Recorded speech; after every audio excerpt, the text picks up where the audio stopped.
तत्सवितुर्वरेण्यं भर्गो देवस्य धीमहि धियो यो न प्रचोदयात्। मित्रों नमस्कार, आप हैं बसंत गुरु जी के साथ। इस गायत्री महामंत्र को मित्रों गुरु मंत्र क्यों कहा गया? गुरु मंत्र इसलिए कहा गया, उसके विभिन्न कारणों में से एक कारण यह है कि इसमें पूरे विश्व की कल्याण की भावना है। इसमें जीव वनस्पतियाँ यानी इस धरती और ब्रह्मांड अंतरिक्ष यानी विराट ईश्वर के द्वारा ये जो संसार रचना किया गया है, इसकी खूबसूरती की कामना की गई है। पूरी दुनिया में मोहब्बत की कामना की गई है। पूरे लोगों को अपने रूह को समझने की कामना की गई है। ये एक भीतर की यात्रा की ओर हमें इंगित करता है कि हम और विराट में एक समानता है। वो क्या है कि हम विराट के अंश हैं, तो उसका गुण हमारे भीतर है, हम उसे जानना है। जैसे हम जान जाते हैं तो फिर ये सारा संसार मेरा अपना हो जाता है। जब सब संसार मेरा अपना हो गया तो पराया ही खत्म हो गया। लेकिन जब हम अपना कहते हैं तब भी कहीं न कहीं परायापन का बोध होता है। पर इस गायत्री मंत्र में वो परायापन की बोध को भी समाप्त कर दी जाती है। मित्रों, इसीलिए इन्हें गुरु मंत्र कहा गया। आज के गुरु पूर्णिमा के दिन सभी गुरुओं को मेरा सत सत नमन और मित्रों से आग्रह कि हम गुरु को क्या दे सकते हैं। किसी ने कहा हम ये दे सकते हैं, किसी ने कहा हम वो दे सकते हैं और वगैरह वगैरह बहुत सारे फहरिस्त है। किसी ने कहा हम धन दौलत दे देंगे, बहुत धन देंगे। अच्छा, किसी ने कहा हम अहंकार त्याग देंगे, किसी ने कहा हम गुरु के पद चिन्हों पे चलेंगे, किसी ने कहा गुरु जी जो कह दे वो हमारे लिए ब्रह्मा। तो मित्रों, अपने अपने भावना है, अपने अपने श्रद्धा है। तरह तरह के गुरु होते हैं, अलग अलग कोई बिजनेस में गुरु होता है, कोई बिजनेस का गुरु होता है, कोई जीवन का गुरु होता है, कोई कारोबार का गुरु होता है, कोई एजुकेशन का गुरु होता है। तो आप सबको गुरु जी ही कहते हैं या गुरु ही कहते हैं? हम भी अपने गुरु जी को गुरु जी ही कहा करते थे। और ये गुरु जी जो पिछला में जो हमने अपनी डाल रखी है, वो गुरु जी को ही याद करने के लिए है कि जो भी आप जब भी हम अपने गुरु जी को याद करें, तो मैं जब भी अपने को याद करूं तो मैं और अब मेरा गुरु अलग मुझे महसूस ना हो। समर्पण ऐसा हो कि विसर्जन हो जाए, विसर्जन ऐसा हो कि विलय हो जाए। अब मित्रों, बात ऐसा है कि यदि हम दूध और पानी को एक में जब मिला देते हैं तो वो अलग हो जाएगा तो मज़ा नहीं आएगा। तो दूध जब पानी में मिलता है तो हो सकता है बहुत ज़्यादा पानी हो तो दूध थोड़ा सा है तो अस्तित्व पता ना चले। लेकिन आप समुद्र में जो भी चीज़ मिला देते हैं वो अंततः समुद्र की ही शक्ल में बदल जाता है। तो गुरु ही ऐसा होता है कि गुरु के जो भीतर में, गुरु के जो आंतरिक संसार में आप जो भी चीज़ डाल देते हो वो गुरु उसको पचा लेता है और आपको शानदार बना देता है, अपने में समेट लेता है। तो गुरु चर्चा पर आज हम चर्चा करेंगे मित्र। मैंने एक दिन अपने गुरु जी से पूछा, गुरु जी हम फेलियर क्यों हो जाते हैं? लाइफ में फेलियर, संबंधों में फेलियर, जीवन में फेलियर, पढ़ाई में फेलियर, नौकरी में फेलियर, बिजनेस में फेलियर, साधना में फेलियर, अनुष्ठान में फेलियर, हम कुछ करना चाहते हैं कर नहीं सकते। मतलब एक तरह के failure failure failure failure life पे बहुत ज़्यादा चिपक जाता है फेल होने का। और हम हर जगह पास होने की सारी चेष्टाएं करते रहते हैं और कुछ न कुछ करते रहते हैं और ज़िंदगी भर रोते रहते हैं क्योंकि फेलियर आदमी रोते रहता है, संघर्ष नहीं कर सकता, वो फेल हो जाता है। और जो रोते रहता है वो संघर्ष नहीं कर सकता क्योंकि उसका ध्यान तो रोने में है, बहाने में है, अपने को कमजोरी देखने में है, दुनिया में तोहमत लगाने में है। वो उसके कारणों को, रूट कास्ट को देखता नहीं है कि कहाँ इसकी कमजोरी है तो हम उसको ठीक कर लें, कहाँ इसको हम अपने आप को ठीक करके हम कैसे हम जीत जाएं। तो गुरुजी ने कहा, मैं उससे आपको बताना चाहता हूँ मित्र, आज शेयर करने का मन हो रहा है। कहा कि इस लक्ष्य के प्राप्ति के लिए हमें समग्र प्रयास की ज़रूरत होती है।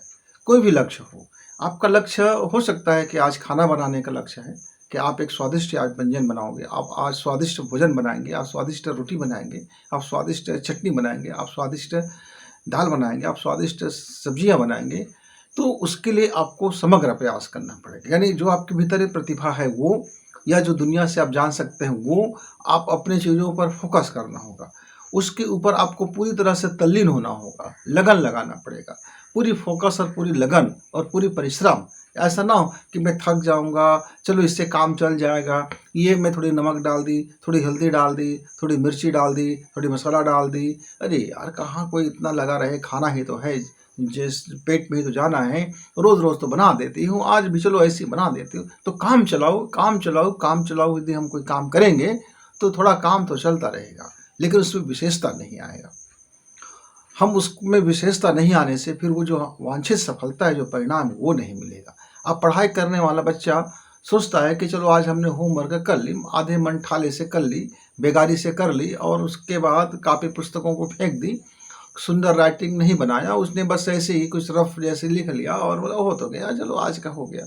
फिर आज चलो, अरे अभी तो जुलाई महीना है, पहला मूल्यांकन है, कोई भी बहाना कर लेंगे, और हमने तैयारी नहीं की और टेस्ट में बैठ गया, नंबर कुछ भी आया बता दिया, कुछ ऐसे ऐसे कारणों से नहीं आया। मन बहलाने के लिए अच्छा है कि आपने आधे अधूरे काम किया, काम चलाऊ काम किया, लेकिन यही जो आपकी स्वभाव है, किसी चीज को काम चलाऊ करने की स्वभाव है, अपना सभी पक्षों को नहीं देखते हैं और समग्रता में नहीं देखते हैं, व्यापकता में नहीं सोचते हैं, व्यापकता में कर्म नहीं करते हैं, उसको व्यापक होकर के अपने आप को विलय नहीं करते हो, उस कर्म में अपने आप को विसर्जित नहीं करते हो, उस कर्म में अपने आप को समर्पित नहीं करते हो, कर्म और तुम्हारे बीच में भेद रह जाता है, जिसके कारण तुम लक्ष्य से भटक जाते हो। आधे अधूरे जिंदगी भर आधे अधूरे करते हो। आधा पुत्र बना, अच्छा पुत्र बन गया, आधा आधा भाई बन गया, अच्छा भाई बन गया, आधा आधा दोस्त बन गए, आधा पति बन गया, आधा पिता बन गए, मतलब आधे अधूरे आधे अधूरे आधे अधूरे सारे जगह हो जाता है। मेरे एक मित्र ने कहा कि गुरुजी आजकल हमारे बच्चे बड़े बड़े आशिक मिजाज हो गए हैं। तो मैंने कहा नहीं मित्र, वो आधे अधूरे आशिक मिजाज है, वो थोड़ी सी व्हाट्सअप खेल लेता है, थोड़ी सी फेसबुकिया हो जाता है, थोड़ी सी इंस्टाग्राम में कर लेता है, थोड़ी सी बकझक कर लेता है, थोड़ी सी इधर उधर की बातें कर लेता है, थोड़े गुपचुप सुपचुप खा लेता है, थोड़ी चाट पकौड़े खा लेता है, ये केवल ये मनोरंजन कर लेता है, ये प्रेम नहीं है, आशिकी नहीं है। तो उसने कहा अच्छा, तो प्रेम की जाए तो कैसे की जाए? मैं बोला जो भी काम पूरा करते हैं वो पूरा करते हैं, वो फिर आधे अधूरे छोड़ते नहीं हैं। तुलसीदास जी ने प्रेम किया, पूरा किया। तुलसीदास जी ने इस राग और विराग की दुनिया को त्याग दिया, तो फिर पूरी तरह से छोड़ ही दिया। कालिदास जब पूरी तरह से बेवकूफ़ थे तो पूरी तरह से उल्लू ही थे, बेवकूफ़ ही थे, अव्वल दर्जे का था। जब कालिदास ने ज्ञान अध्ययन करना शुरू किया तो पूरी तरह से ज्ञान को ही उन्होंने पचा लिया और फिर महाज्ञानी बन गए। वाल्मीकि अपने जीवन में जो भी थे वो पूरा पूरा किया करते थे। बुद्ध ने जीवन जिया तो पूरा जीवन जिया। जब जब बच्चा था, जब राजमहल में थे तो पूरे राजकुमार थे, राजसी जीवन जिया। जब संत हो गए, साधु हो गए, महात्मा हो गए, साधना परक जीवन जिया, तो ध्यान किया तो किया पूरा 100% किया। फिर उसमें राय रत्ती कोर कसर उन्होंने नहीं छोड़ी। मित्रों, दुनिया में बहुत से लोग हैं जब करते हैं तो पूरा करते हैं, उसको आधी अधूरी नहीं छोड़ते। जितने भी हमारे जो गायत्री मंत्र की जो रचयिता है, जो गायत्री महामंत्र की जो सृजयता है, जो गायत्री महामंत्र को जो इस संसार में, इस संसार के कल्याण के लिए जिसने अपनी रिसर्च किया, खोज किया और इस दुनिया को लाभ दिया, विश्वामित्र, वो भी अपने समय में पूरा करते थे। राजा थे तो पूरा राजा थे, राजा थे तो पूरा राजा थे। जब ऋषि बनना शुरू किया तो फिर पूरी तरह से ऋषि ही बन गए। मतलब आधा अधूरा पेंडिंग सेंडिंग, और थोड़ा मैं ये कर लूँ, थोड़ा मैं ये कर लूँ, थोड़ा अच्छा पिता बन जाऊँ, थोड़ा अच्छा पुत्र बन जाऊँ, थोड़ा अच्छा प्रेमी बन जाऊँ, थोड़ा अच्छा भाई बन जाऊँ, थोड़ा अच्छा राजनेता बन जाऊँ, थोड़ा अच्छा कर्मचारी बन जाऊँ, थोड़ा अच्छा सामाजिक कार्यकर्ता बन जाऊँ, थोड़ा सा धन भी ले लूँ, थोड़ा सा व्यापार भी कर लूँ, थोड़ा सा भ्रष्टाचारी भी कर लूँ, थोड़ा सा राग रंगिनी भी कर लूँ, थोड़ा सा गटर मस्तियाँ भी कर लूँ, थोड़ा जब हम थोड़ा में अपने आप को बांट देते हैं तो मैं तो बट गया ना, तो फिर मैं व्यापक नहीं बना और मेरी लक्ष्य से मैं भटक गया। इसलिए मित्रों, यदि आपको अपने जीवन जीना है, यदि आपको लगता है कि आपको धन कमाना है, तो पूरा फोकस कीजिए, समग्रता में प्रयास कीजिए, एक समग्र बिजनेस कीजिए और आप धन कमाओगे, क्योंकि आप तब अपने आप को व्यापक रूप में जब प्रस्तुत करोगे, सारे तरफ से प्रस्तुत करोगे, तो फिर धन आपका होगा। लेकिन जब आप शांति चाहते हो तो फिर व्यापक रूप से शांति चाहो, समग्रता में अपने कर्म को देखो, समग्रता में अपने आप को डिजाइन करो और जब समग्र भाव से आप शांति की तलाश करोगे तो आपको महसूस होगा कि शांति के है नहीं, वो आपके कर्मों करने का तरीका है, वो आपके जीवन जीने का तरीका है, वो आपके सोचने का तरीका है, वो आपका दृष्टिकोण का एक तरीका है। तो मित्रों, यहाँ जब कर्म को हम बाहर ढूंढेंगे तब तक तो फिर हम लक्ष्य से भटकते रहेंगे। लेकिन किसी भी लक्ष्य की प्राप्ति के लिए हमको उसको समग्रता में समझना होगा, आधे अधूरे नहीं। तो मित्र, आपका लक्ष्य चाहे नौकरी पाना हो, आपका लक्ष्य चाहे धन कमाना हो, आपका लक्ष्य चाहे व्यापार करना हो, आपका लक्ष्य चाहे पति पत्नी के बीच में प्रेम हो, आपका लक्ष्य पूरे परिवार के साथ प्रेम हो, चाहे आपका लक्ष्य अपने इक्कड़ भावना हो, चाहे आपका लक्ष्य एक एक बड़े अधिकारी बनने का हो, चाहे आपका लक्ष्य किसी मंत्र को साधने का हो, तो संकल्प संकल्प संकल्प करना मैंने पहला है कि हमने संकल्प किया। अब दूसरा हो जाता है समग्रता में यदि हम अपने आप को पेश करेंगे तो सिद्धि तभी होता है जब हम उसको समग्र प्रयास करेंगे, व्यापक रूप से हम उस पर जुटेंगे। यानी व्यापक कहने का मतलब है जब हम संकल्प करते हैं तब हम क्या हो जाए, समर्पण हो जाए। और समर्पित कैसे हो जाए, उसी में हम विसर्जन हो जाए। और विसर्जन कैसे हो जाए, हम उसी में विलय हो जाए। तो समर्पण, विसर्जन और विलय, 3 मंत्र दिया गुरु ने। कहा कि किसी भी लक्ष्य को प्राप्त करने के लिए बेटा 3 जरूरी है। पहला है समर्पण। यदि आपका आधा अधूरा समर्पण होगा तो लक्ष्य की प्राप्ति भी आधा अधूरा होगा। यदि आपने पूरी समर्पण कर लिया तब आप देखो कुछ बचा तो नहीं है। यदि बच गया है तो फिर आप उस पर विलय कर दो, मतलब घुल जाओ, एक हो जाओ उसमें, और तुम में कोई ज़्यादा फर्क महसूस ही ना हो। ऐसा ना हो कि नमक की पोटली समुद्र में जा करके घूमता रहे।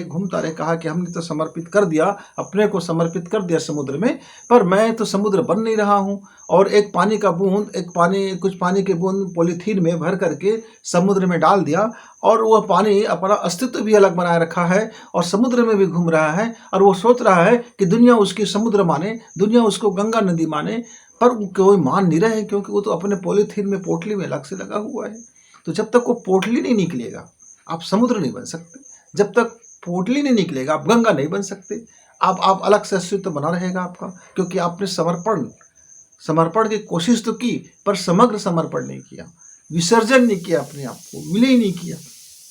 मित्रों, समुद्र एक बूंद का जल, एक बूंद पानी भी समुद्र से ही आता है तो समुद्र ही कहलाता है, और सारे बूंदों से मिलकर के समुद्र भी कहलाता है। तो समुद्र का एक बूंद भी समुद्र हो, तो आप यदि एक बूंद उसमें हो जाते हो तो पूरा समुद्र ही कहलाओगे।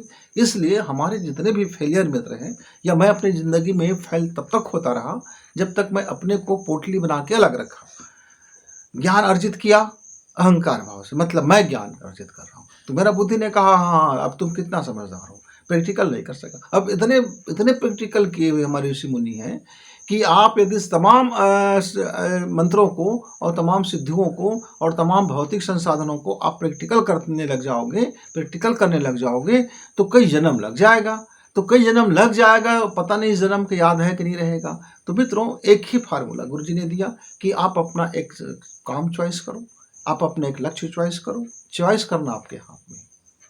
अब एक रास्ता चॉइस करो, वो भी तुम्हारे ही हाथ में है कि कौन से मार्ग में चलना चाहोगे। अब परिणाम तुम्हारे हाथ में नहीं होगा। क्यों? क्योंकि हो सकता है कि तुमने जो लक्ष्य चॉइस किया और जो रास्ता चॉइस किया दोनों भिन्न हो सकता है कि वो रास्ता उस लक्ष्य तक जाता ही ना हो सकता ये भी है कि तुम्हारा लक्ष्य तुम्हारे नज़दीक और तुम्हें दिखाई भी ना दे रहा हो, क्योंकि तुम्हारा चयन पर ही तो अधिकार है, और चयन ही मुख्य है। और लक्ष्य और चयन 2 चीज़ आपके अधिकार में आ जाता है। फिर आप कर्म यदि करते जाओगे, समग्रता में यदि आपने सोचा है, पूरी डिजाइन करके यदि आपने सोचा है, तो फिर आप उसी क्षण पास हो जिस क्षण आपने समग्रता में सोच लिया। और समग्रता में सोच करके आपने अपने को विसर्जित कर दिया, अपने को विलय कर दिया, अपने को गला दिया। तो जैसे ही आप हो जाते हो, गला देते हो, तो तुम वही हो जाते हो, तब तुम पास हो जाते हो। तो जिंदगी में जहाँ जहाँ जितने भी भटकाव है, चाहे ज्ञान का हो, प्रेम का हो, भक्ति का हो, चाहे पदार्थ का हो, चाहे नौकरी के पेशा का हो, चाहे घर का हो, जमीन जायदाद का हो, कानूनी पछड़े का हो, जीवन के लफड़े का हो, इधर उधर की बातें हो, सारा चीज़ का एक ही समाधान है मित्र, समग्रता। समग्रता में सोचना, समग्रता में देखना, समग्रता में दृष्टिकोण बनाए रखना, समग्रता में अध्ययन करना और उसके व्यापक स्वरूप को समझ करके अपने समग्रता में कार्यवाही करना। आप जिस दिन समग्र होने करके अपना कार्यवाही करते हो, परिपूर्ण होकर के करते हो, हर तरह से अपने आप को झोंक देते हो, तो फिर आप लक्ष्य के प्राप्ति होने में कोई बाधक नहीं है। लक्ष्य प्राप्ति होना ही होना है, क्योंकि तब आप आधे अधूरे नहीं बल्कि पूरे कर रहे हो। पूरे मन से काम करोगे, पूरे मन से प्रेम करोगे, पूरे मन से ज्ञान अर्जित करोगे, पूरे मन से भक्ति करोगे, पूरे मन से धन कमाओगे, पूरे मन से सेवा करोगे, तो जिस दिन जो काम को पूरे मन से करोगे, समग्रता में करोगे, तो वो आपको मिलेगा ही, क्योंकि तब उसमें कोई राय रहती गुंजाइश रह नहीं जाता फेल होने का। तो मित्रों, यदि आप अपने जीवन को, अपने गुरु को धन्यवाद कहना चाहते हैं, तो अपने लक्ष्यों को प्राप्त करने के लिए पुनर्मूल्यांकन कीजिए। देखिए तो सही कि आप अपने जीवन को कितने समग्रता में देखते हैं, आप अपने दृष्टिकोण को कितने समग्र बना चुके हैं, आप अपने विचारों को कितने व्यापक रूप से सोच पाते हैं, आपका मस्तिष्क कितने व्यापक रूप से कार्य कर पाता है, आपका कर्म कितने व्यापक रूप से कर पाते हैं। क्या पूरे मन से करते हो, पूरे मन से सोचते हो, या पूरे मन से गुरु को समर्पित होते हो? जहाँ जहाँ पूरा मन होगा, पूरा मन से प्रेम होगा, तो प्रेम मिलेगा, प्रेम दोगे प्रेम ही प्रेम होगा। पूरे मन से शांति अपने आप को भरोगे तो सारी तरफ शांति शांति होगा। पूरे मन से धन कमाओगे तो धन जरूर आपके पास होगा। पूरे मन से प्रेम कमाओगे तो प्रेम होगा। यानी जो आप पूरे मन से करते हो वो धीरे धीरे करके आपको मिल ही जाता है, क्योंकि तब थोड़ी प्रतीक्षा करना पड़ता है। धीरज और अवसर की पहचान और अपना रास्ता का चयन, क्योंकि आपने जो आधे अधूरे मन से जो गटमट करके रखे हुए हो, उसकी जरा मलमा को साफ सफाई करने में कुछ वक्त लग जाता है। आपने जो गंदगी रायता फैला के रखे हो, उस रायते फैला के रखे उस कर्म को दुरुस्त होने में थोड़ा वक्त लग जाता है। तो धैर्य का गुण और धारण, कर्म को धारण करना और मन में धैर्य को रखना, जीवन में अपने कर्मों को धारण करना, अच्छे चिंतन को धारण करना, ये धारण करने के गुण यदि आप में आ जाता है और धीरज का गुण आ जाता है और आपने समर्पित हो गया, तो फिर आपका कार्य सिद्ध होगा ही मित्रों। तब संकल्प आपका सिद्ध होगा। संकल्प सिद्धि का एक ही मार्ग है कि धीरज हो, व्यापक रूप से धारणा हो और अपने कार्य में सतत प्रयास हो, निरंतर प्रयास हो। यदि इतना 3 मंत्र आप जीवन में अपना लेते हैं मित्र, तो लक्ष्य सिद्धि आपका अधिकार बन जाता है। आप अपने लक्ष्य में आप प्राप्त हो ही जाओगे। इसलिए गुरु जी का कहना है, गुरु जी का संवाद है कि बेटा तुम मुझे आशीर्वाद चाहते हो तो वे पहले 3 को उतार लो, जीवन में 3 धारण कर लो, उसके बाद गुरु आपको स्वयं ढूंढते ढूंढते आप तक पहुंच ही जाए। तो मित्रों, जब तक आपका गुरु जी आप तक मुलाकात करें, तब तक उनकी अपने जीवन के कर्मों को, आंगन को जरा झाड़ू बुहारी कर लीजिए। अपने जीवन के कर्मों को, अपने मन मस्तिष्क की जरा बिल्डिंग को साफ सफाई कर लीजिए, क्योंकि गुरु जी जब आपके घर में आएगा तो आप उसको बैठाओगे कहाँ? जब आपके मन में उतरेगा तो उसको बैठाओगे कहाँ? जब आपके जीवन में उतरेगा तो उसको बैठाओगे कहाँ? जब आपके साथ साथ वो चलने को राजी हो जाएगा तब उसको आप अपने साथ बैठाओगे कहाँ? इसलिए पहले घर की यानी जीवन की साफ सफाई, आंगन की झाड़ू बुहारी तो कर लीजिए। जरा जैसे साफ सफाई जैसे कर लेते हैं, आपका पात्र सुंदर हो जाता है, आपके पात्र साफ सफाई हो जाता है, तो गुरु जब आपके मन के, आपके जीवन के द्वारे जब आएंगे तो उनको साफ सफाई तो मिलना ही चाहिए, इतना तो बनता है। तो मित्रों, आप अपने जीवन की साफ सफाई जब तक करें तब तक गुरु जी को इजाज़त। नमस्कार, धन्यवाद।